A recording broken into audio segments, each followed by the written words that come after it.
Hello and welcome. My name is Porrick Gilligan, and I'm here to host the live knowledge conversation on the future of incentive travel. I'm thrilled to have this opportunity to do this, and wondering who has managed to come and join us. So I'm going to ask Lynette if she wouldn't mind putting up the first of a number of polls that we're going to offer to try and get a sense of who's here, where you're from, and how we might best deliver a live knowledge conversation that will really benefit you. So please let me know where you're from. There's a variety of options from Thailand, Singapore, Malaysia, China, other Asia country, or outside of Asia. So please take the poll now. Thank you very much.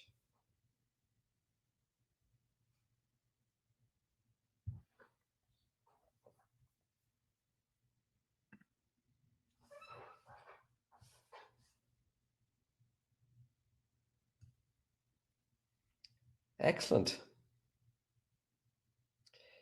Wow, that's really, really interesting. The vast majority of our participants are from Asian countries other than the ones which we called out. We don't have anybody from China on this, but we do have Malaysians, Singaporeans, Thais. We have people from outside Asia completely, which is great. So you're very welcome. Thanks for being here. I'm outside Asia myself. I'm in fact speaking to you from the island of Ireland. So it's a long way from Asia and a long way from Singapore. But that's the global environment in which we live now, where we're all in different locations. So welcome to everybody. Welcome to all of those other Asia countries that I didn't actually manage to name. Perhaps in the chat box, you might actually tell us which Asian countries you're actually here from. That would be really good to know. And I'm just looking here. I can see lots of people from the Philippines, which is wonderful. You're all very, very welcome. Actually, the Philippines, you probably know Ireland quite well. We've got a very, very large Filipino community here. Many of our wonderful healthcare workers are actually from the Philippines. So thanks to all of you for sending your wonderful people our way and helping us to combat the pandemic over the last number of months and so on. It's wonderful for Ireland, which is so far from the Philippines, to be connected to such a, which very, very many similar values, I think. We've got people from Turkey, Sri Lanka. We have Indonesia represented here, Bangladesh, wonderful. And as I say, lots from the Philippines. I'm going to go to the next poll, Lynette, and get a sense of how you would describe your involvement in the business events industry. And this will obviously help us then when we come to discussing the future of incentive travel. So do you work for a DMO? Are you a DMC, a PCO, an event management company, a hotel or resort, and so on? So please take the poll in your own time, and let's see who is from the different sectors. Sandeep from India, you're very welcome as well. Just looking at the names coming in here too. Bear Fun Travel and Tours in the Philippines, you're very welcome. Thanks for being here. And let's have a look at how the live poll is working out. Interesting. So lots of DMCs, so that's not surprising at all. Lots of incentive agencies, that's great to see. And even some people working as event planners in corporations, that's wonderful to see as well. So that's a really, really good mix of the, I suppose, the key players that make up the MICE industry. So everybody from the corporate buyer through the incentive house to the DMC, the event management company, and the hotel. We have everybody here. That's really great and certainly helps us very much in relation to our discussion. I think we'll jump straight into the next poll as well. Again, you can see where we're going. We're trying to kind of narrow down the focus a little bit and understand who you are and how we can best spend this time together. So what keeps you awake at night? And I just want you to select one thing here. So we've had a very, very challenging 18 months in our industry all over the world.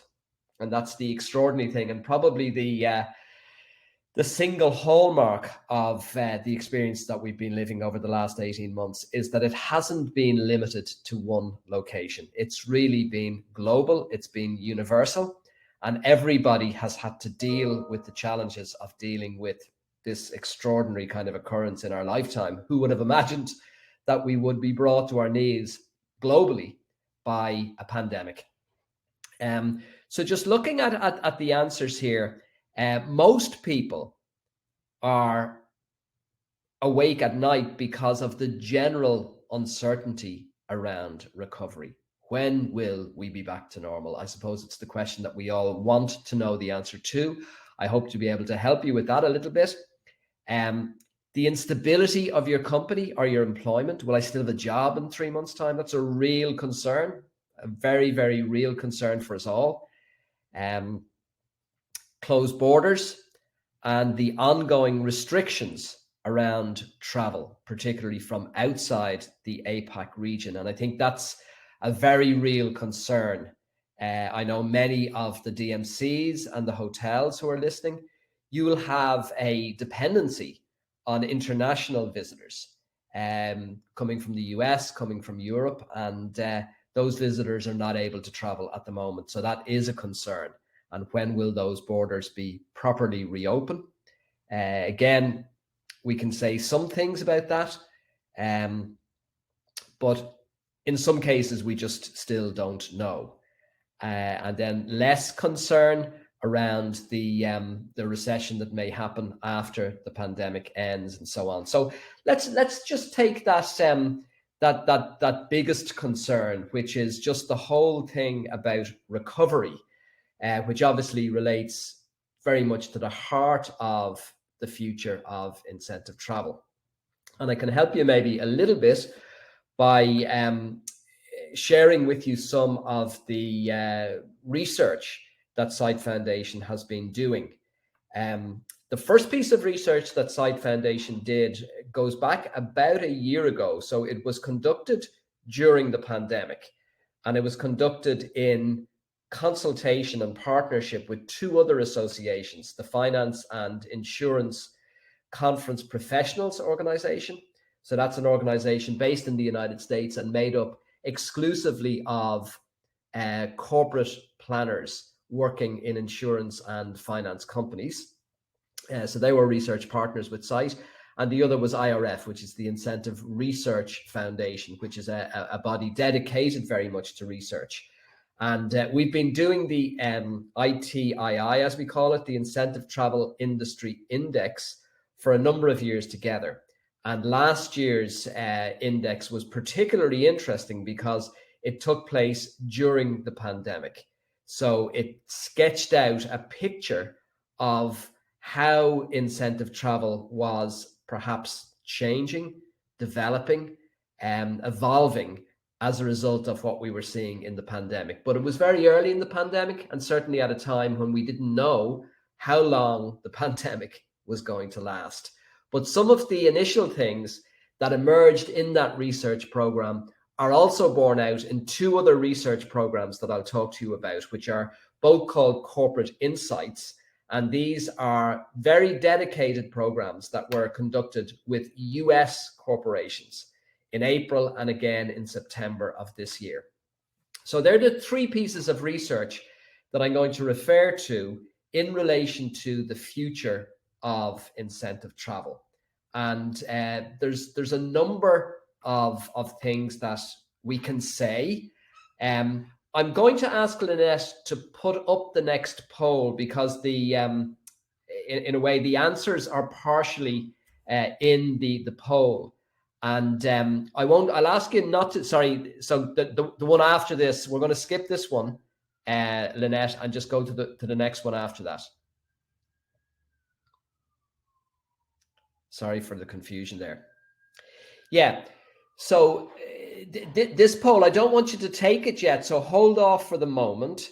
just while I talk through some of the points here, because these are, I suppose, the trends that this research that I've referred to is pointing to.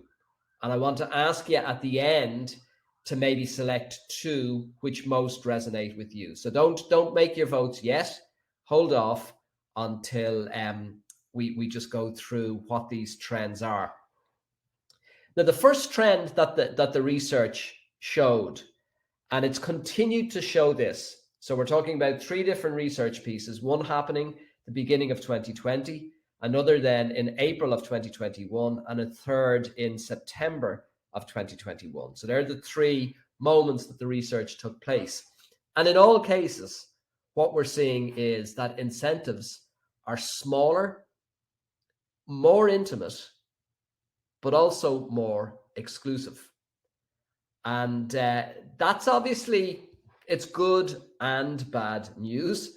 It's bad news because obviously from a scale perspective and a revenue perspective, bigger incentives are sometimes better.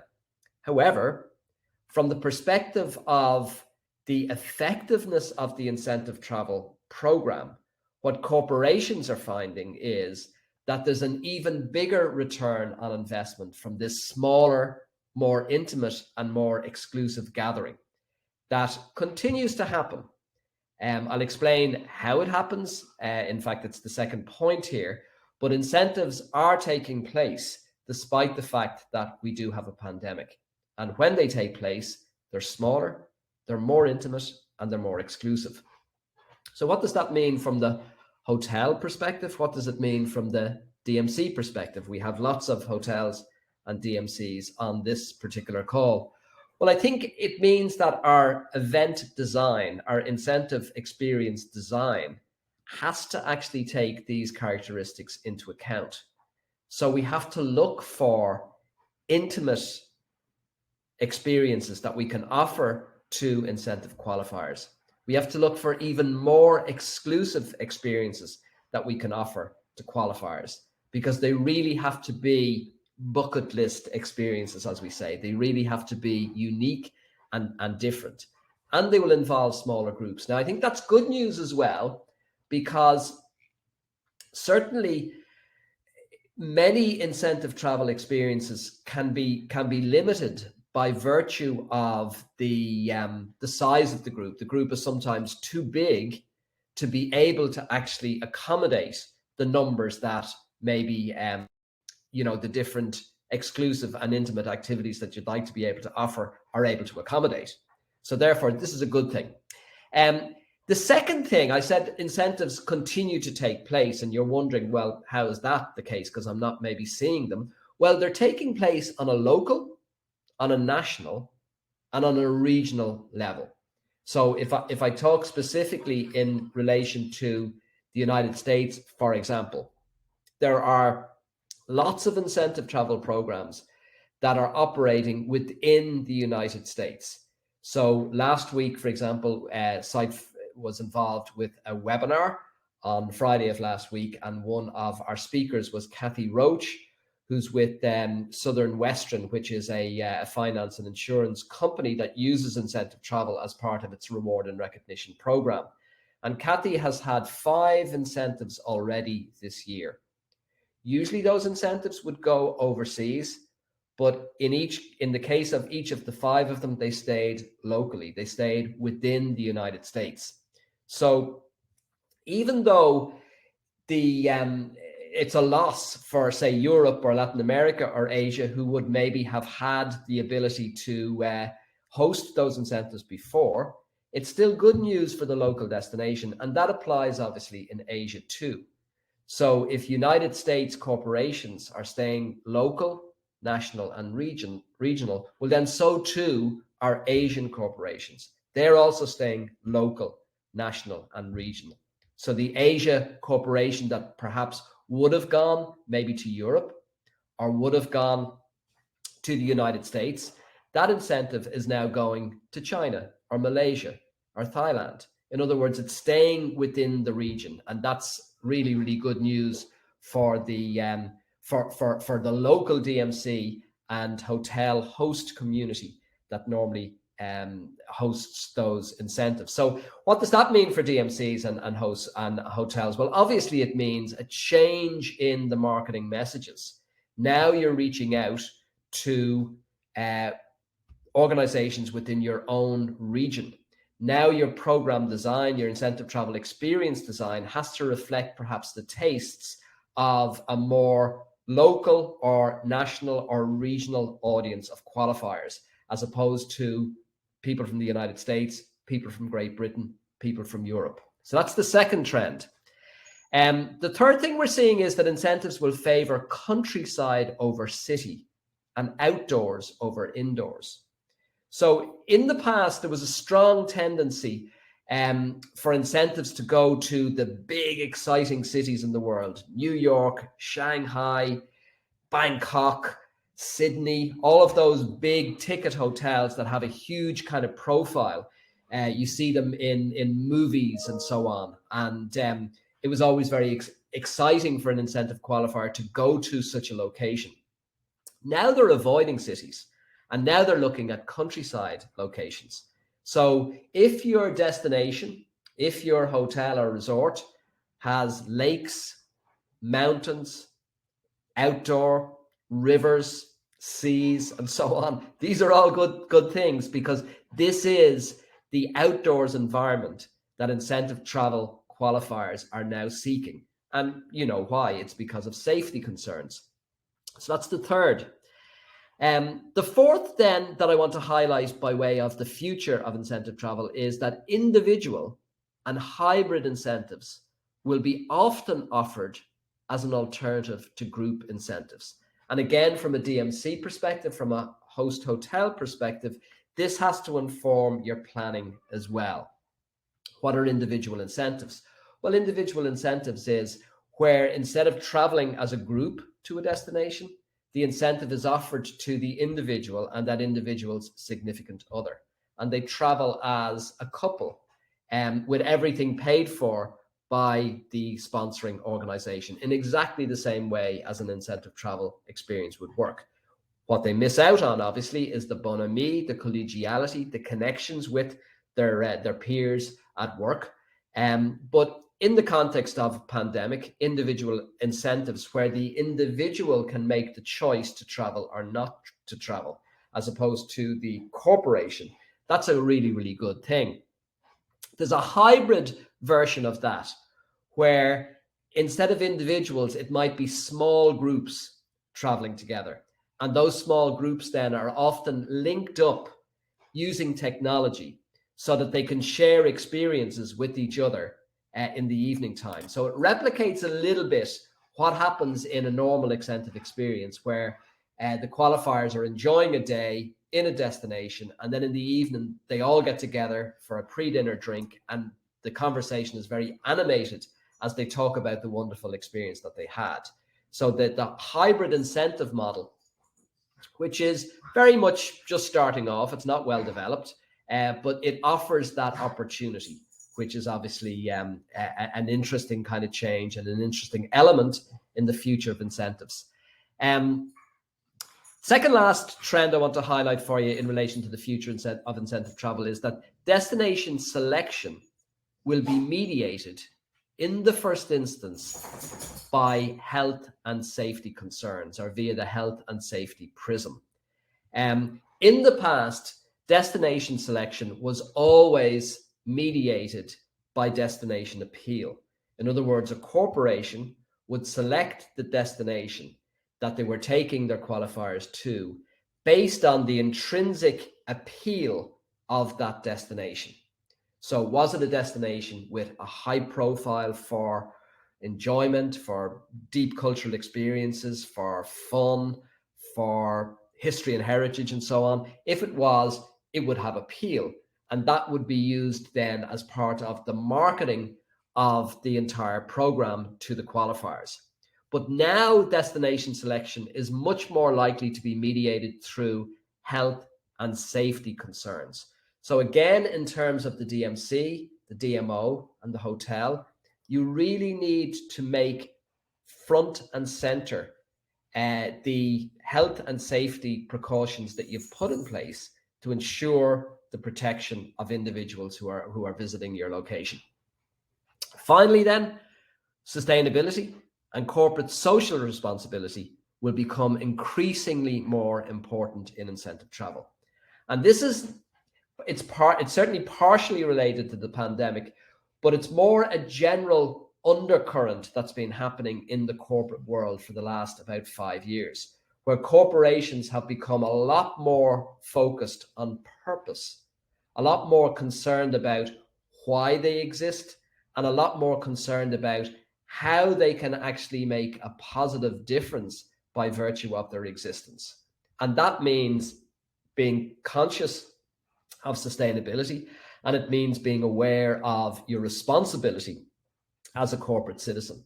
And there again, they are two very, very central concerns that will form very much a key element in the future of incentive travel. So again, for DMCs, for hotels, how can you offer experiences to qualifiers in the areas of sustainability and corporate social responsibility? Because if you can offer them, then that gives you a competitive advantage. So that's really what I wanted to say and share with you in relation to the future of incentive travel. But I'd love you now to select 2 trends from the list that most resonate. And I'm going to have a look in the discussion forum in the Q&A.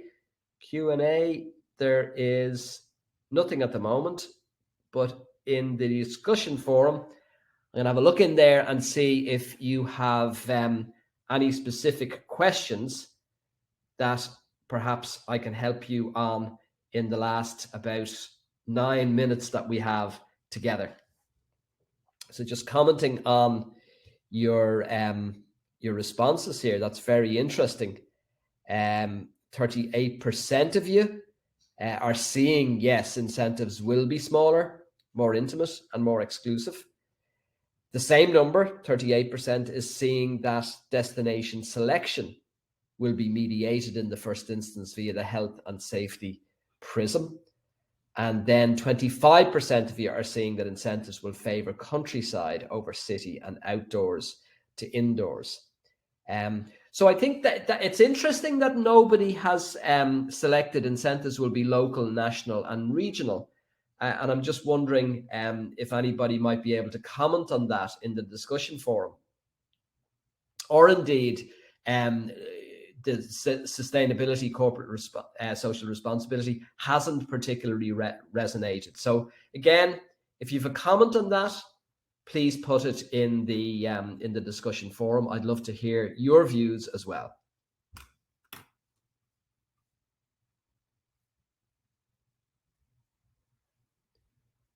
It's great to see that people are networking and sharing their contact details in the discussion forum. That's always a key outcome and a key reason why we attend these type of events.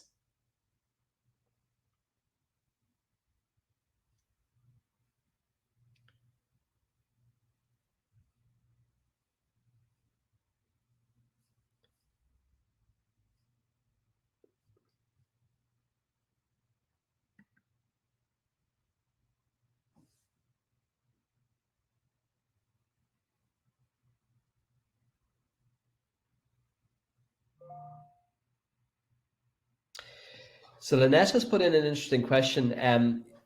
I'll just read it directly from the box in which she's put it. I think it's a very good reflection. The consumption patterns of post-pandemic incentives are worrying to destinations that have built themselves up as modern cities, like Singapore. And in terms of safety, while Singapore has a high national VAC rate, local infections are rising very fast in recent months. How will this impact Singapore's reputation as an incentive destination?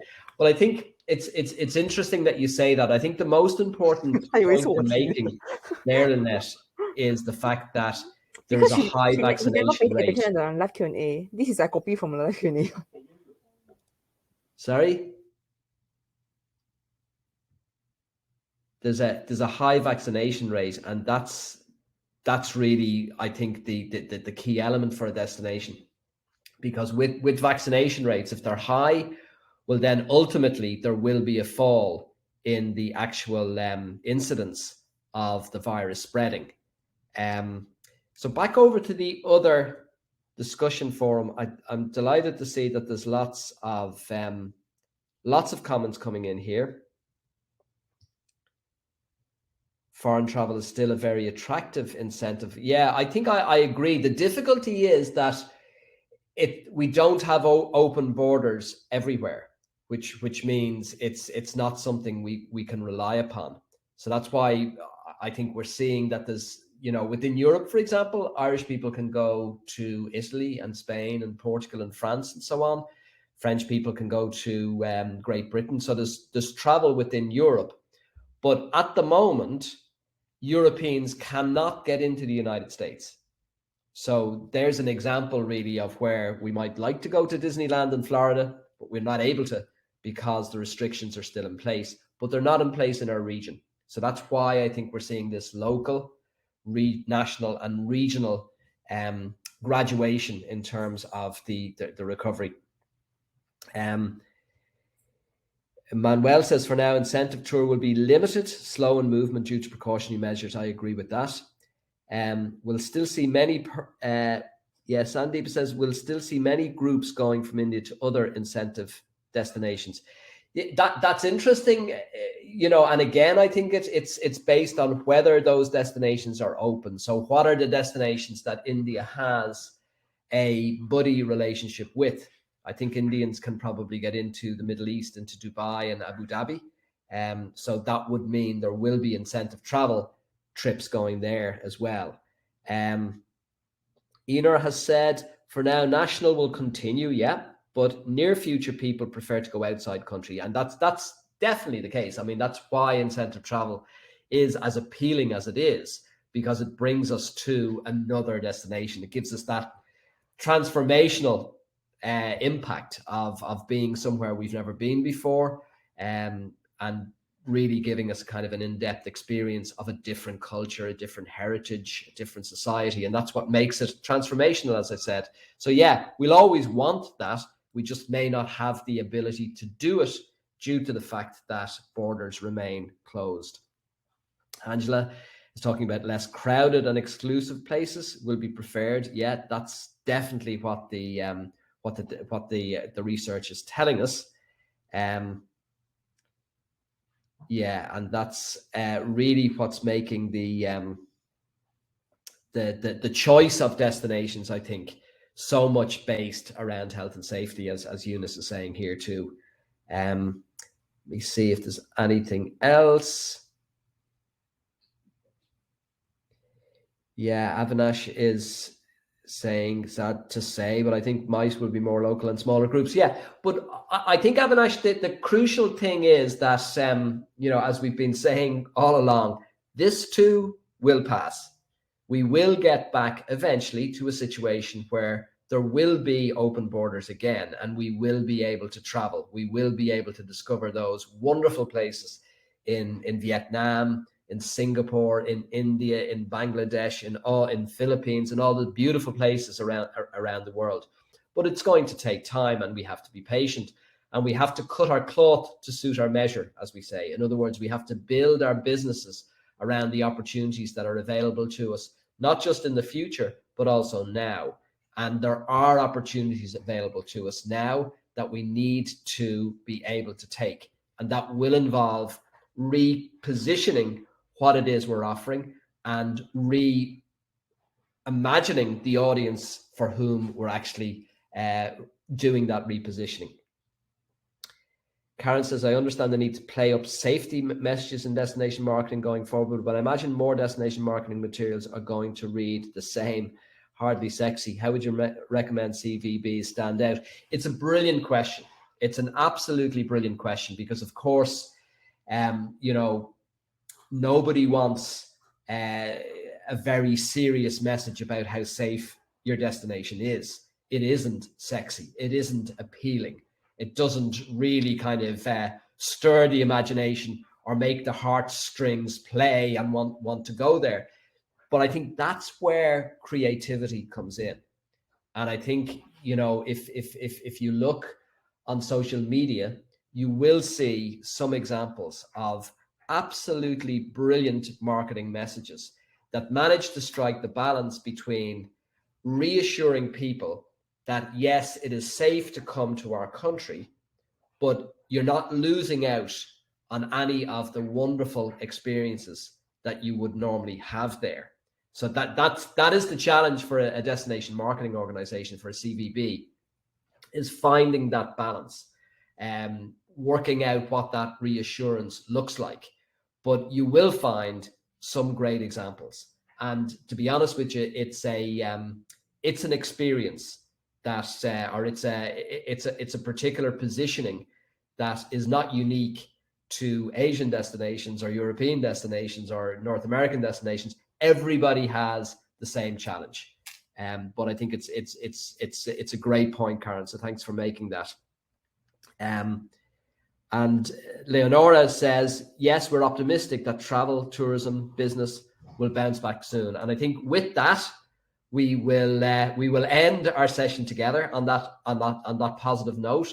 I have been given another minute, so I will ask Lynette to go back to the that other poll that we skipped about what gets you up in the morning, because it is a very optimistic way of ending our conversation. So you might just look at this poll, which Lynette will put up, which asks what energizes me and gets me up in the morning. So only one, select only one, but I think this could be a lovely way of finishing our conversation together. And thank you so much for your attention, for your very, very engaging presence, and great chat in the discussion forum. And I hope that if you're not a member of SITE already, I hope that you'll connect with us.